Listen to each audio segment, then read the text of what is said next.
یہ بھی پوچھا گیا ہے کہ اگر کمرے کے اندر تصویر لگی ہو تو اس کمرے میں نماز پڑھنے کا شرعی حکم کیا ہے؟ اس بات کو اپنے ذہن کے اندر رکھیں کہ فقہاء نے لکھا ہے کہ جس کمرے میں کسی جاندار کی تصویر ہو، یعنی کسی انسان کی یا کسی جانور کی، جیسے شیر وغیرہ ہے، اور تصویر اتنی بڑی ہو کہ زمین کے اوپر پڑی ہو اور بندہ کھڑا ہو کے اسے دیکھے تو وہ واضح اس کا چہرہ نظر آتا ہو، تو ایسی تصویر اگر کمرے میں لگی ہے تو وہ اگر سامنے لگی ہے یا دائیں سائڈ پہ یا بائیں سائڈ پہ،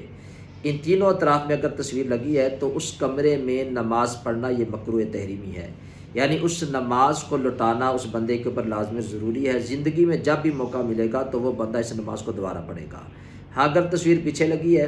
تو فقہاء نے لکھا ہے کہ یہ مکروہ تنزیہی ہے، یہ ذلت کا مقام ہے، پیچھے اگر تصویر لگی ہے تو اس کمرے میں نماز ہو جائے گی، اس کو لٹانا یہ لازمی اور ضروری نہیں۔ اگر سامنے ہے یا دائیں اور بائیں سائڈ پہ ہے تو وہ بندہ نماز کو دوبارہ پڑھے گا۔